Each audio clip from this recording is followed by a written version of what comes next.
অনেক মানুষ এভাবে বলে মৃত্যুর পরের জীবন এটা অযৌক্তিক।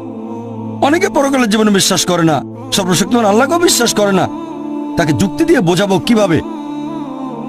এখানে যুক্তিটা হচ্ছে, একটা লেকচার দিয়েছিলাম কোরআন এন্ড মডার্ন সায়েন্স। সেখানে বলেছিলাম পবিত্র কোরআনে ৬,০০০-এর বেশি আয়াত আছে, আর তার মধ্যে প্রায় ১,০০০ খানেক আয়াত বলছে বিজ্ঞান সম্পর্কে। আর যেসব আয়াতগুলো বিজ্ঞান সম্পর্কে বলছে, আনুমানিকভাবে তার মধ্যে ৮০% আয়াত এখনকার বিজ্ঞান আমাদের বলছে এগুলো ১০০% সঠিক। বাকি ২০% আয়াত সম্পর্কে এখনো জানতে পারিনি। তার মধ্যে একটা হচ্ছে পরকালের জীবন। বিজ্ঞান এখনো এতটা উন্নত হয়নি যে পরকালের জীবনকে প্রমাণ করে দেখাবে। বিজ্ঞান এখনো বেহেশত দোজখ প্রমাণ করতে পারেনি, জিনের অস্তিত্ব প্রমাণ করতে পারেনি। এরকম ২০% আয়াত এখনো প্রমাণিত হয়নি পবিত্র কোরআনের আয়াত। তাহলে কি অন্ধভাবে পরকালের জীবনে বিশ্বাস করছি?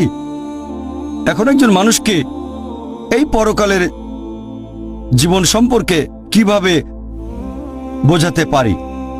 ধরেন একজন লোক পরকালের জীবনে বিশ্বাস করে না, আর সর্বশক্তিমান আল্লাহকেও বিশ্বাস করে না। এখন তাকে বোঝাবো কিভাবে? আমি আপনাদের একটা প্রশ্ন করি যে চুরি করা ভালো না খারাপ? চুরি করা ভালো না খারাপ? খারাপ, সবাই বলবে খারাপ। এবার একটা উদাহরণ দেই। ধরেন আমি একজন স্মাগলার, ধরে নেন আমি স্মাগলার, অনেক ক্ষমতাবান স্মাগলার, আর আমি চোর, পৃথিবীর মধ্যে ১ নাম্বার, সবার সেরা। আর ধরেন আপনারা কেউ পরকালের জীবনে বিশ্বাস করেন না, আল্লাহকে বিশ্বাস করেন না। তাহলে আপনারা আল্লাহকে বিশ্বাস করেন না, পরকালের জীবনে বিশ্বাস করেন না, আর আমি একজন স্মাগলার, সেরা স্মাগলার, খুব বুদ্ধিমান, সবসময় যুক্তি খাটিয়ে কাজ করি। আমি আপনাদের বলছি যে চুরি করা ভালো। একটু আগে আপনারা সবাই বললেন যে চুরি করা খারাপ, চুরি করা খারাপ।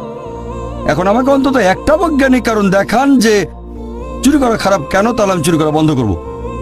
কেউ কেউ আমাকে মাত্র একটা কারণে দেখাতে পারবেন? অন্যের অধিকার কেড়ে নিচ্ছেন। আপনি অন্যের অধিকার কেড়ে নিচ্ছেন। মেনে নিলাম যে আমি অন্যের অধিকার কেড়ে নিচ্ছি। আমি হয়তো কারো ১,০০০ টাকা চুরি করছি, তার অধিকার কেড়ে নিচ্ছি। এটা তার জন্য খারাপ, আমার জন্য না। আমি বলছি যুক্তি দিয়ে বোঝান যে এটা আমার জন্য খারাপ কেন। যদি কারো কাছ থেকে ১,০০০ টাকা চুরি করি তাহলে ভালো হোটেলে খাওয়া দাওয়া করতে পারবো, 5 স্টার হোটেলে যেতে পারবো, সিনেমা দেখবো, এটা আমার উপকার হবে। আপনারা আমাকে যুক্তি দেখান যে এটা আমার জন্য কেন খারাপ হবে। যার চুরি যাচ্ছে তার জন্য এটা খারাপ। পুলিশ শাস্তি দেবে। আরেক ভাই বললেন পুলিশ আমাকে শাস্তি দিতে পারে, পুলিশ আমাকে অ্যারেস্ট করবে। ভাই পুলিশ তো আমার পকেটে আছে, মন্ত্রী মিনিস্টার আমার পকেটে। বলছি তো আমি হচ্ছি সেরা স্মাগলার, পৃথিবীর মধ্যে ১ নাম্বার। মনে রাখবেন প্রথমেই বলেছি যে ধরে নেবেন আপনারা হলেন সেই সব মানুষ যারা আল্লাহকে বিশ্বাস করে না, পরকালে বিশ্বাস করে না, আর আমি স্মাগলার। এখন আপনারা আমাকে বোঝাবেন যে চুরি করা খারাপ, মাত্র একটা লজিক্যাল কারণ দেখান। এটা তো হারাম, চুরি করা হারাম কাজ। হারাম? হ্যাঁ হারাম আপনার কাছে, আপনি চুরি করবেন না, কিন্তু আমার কাছে তো হারাম না। আপনার কাছে হারাম হলে, নিষিদ্ধ হলে আপনি চুরি করবেন না। কে আপনাকে চুরি করতে বলছে? আমি বলছি আমাকে প্রমাণ দেখান। আমি খুব লজিক্যাল মানুষ, মাত্র একটা লজিক্যাল কারণ দেখান যে এটা কেন খারাপ, তাহলে আমি আর চুরি করবো না। মাত্র একটা, দুটো লাগবে না, মাত্র একটা কারণ দেখান। একদিন আপনারও চুরি যাবে। একদিন আমারও চুরি যাবে? খুব ভালো ভাই, খুব বুদ্ধিমান, অন্য কেউ চুরি করবে। ভাই বলেছি তো আমি ১ নম্বর মাফিয়া। আমার ১০০ জন বডিগার্ড, ১০০ জন বডিগার্ড স্টেজের পেছনে আছে, সবার কাছে AK-56 রাইফেল। ছোটখাটো চোরের বাসা চুরি হতে পারে, আমি তো পৃথিবীর ১ নাম্বার, আমার সঙ্গে বডিগার্ড থাকে, এখানে চোর আসবে না। আপনি তো আপনার সব সম্পদ নিয়েই মারা যাবেন, কোনো লাভ হবে না। সব সম্পদ নিয়ে মারা যাব? আমরা সবাই মারা যাব, এতে সমস্যা কি? সবাই তো মারা যাব, আপনি মরবেন না? মারা যাওয়ার আগে জীবনটা উপভোগ করব। আপনার বিবেক বাধা দেবে। আমার বিবেক এখানে বাধা দেবে? ভাই বিবেক এখানে কোনো ঝামেলা করবে না। আমি খুব লজিক্যাল মানুষ, আপনার বিবেক বলছে তাই আপনি চুরি করবেন না। আমি খুব লজিক্যাল মানুষ, আমার বিবেক কখনো বাধা দেয় না। আমি আপনাদের বলছি আমাকে একটা লজিক্যাল কারণ দেখান। আপনার বিবেক যদি বলে খারাপ কাজ, আপনি চুরি করবেন না। আমি তো বলছি এটা ভালো, চুরি করলে আমার উপকার হবে, জীবন উপভোগ করতে পারবো, তাহলে কেন খারাপ? এটা তো ভালো। আপনাদের উত্তর দেওয়ার সময় শেষ, এবার টেবিলটা উল্টে দিতে হবে। আপনার কাজটা ঠিক না, কারণ আপনি চুরি করছেন, স্মাগলিং। এতে করে সমাজে আচ্ছা ঠিক আছে, আপনাদের উত্তর দেওয়ার সময় শেষ। অনেক শত্রু তৈরি হবে। আমার শত্রু থাকলে সমস্যা নেই, আমার কেউ ক্ষতি করবে না, আমার আছে বডিগার্ড। আপনাদের উত্তর দেওয়ার সময় শেষ, এবার আমি উত্তরটা বলছি, আপনাদের উত্তরটা বলছি।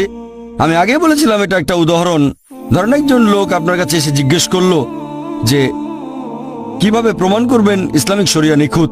এই প্রশ্নটা যদি করা হয় তাহলে এবার টেবিলটা উল্টে দেন। টেবিলটা উল্টে দেন। ধরেন আপনি স্মাগলার, উদাহরণ দিচ্ছি, এটা ধরে নেন আপনি পৃথিবীর 1 নম্বর স্মাগলার আর আমি একজন মুসলিম। আপনাকে বোঝানোর চেষ্টা করছি। আপনি স্মাগলার, আমাকে বললেন প্রমাণ করে দেখান যে চুরি করা খারাপ। বললাম পুলিশ অ্যারেস্ট করবে। আপনি বললেন পুলিশ আমার পকেটে। তারপর বললাম এতে অন্যের ক্ষতি হচ্ছে। আপনি বললেন তাতে আমার কিছু যায় আসে না। বললাম বিবেক দংশন করবে। বললেন আমার বিবেকই নেই, দংশন করবে কে আমাকে? মুসলিম হিসেবে আমি যেটা করব, প্রথমে আমি তার সামনে আল্লাহ তাআলার অস্তিত্ব প্রমাণ করে দেখাবো।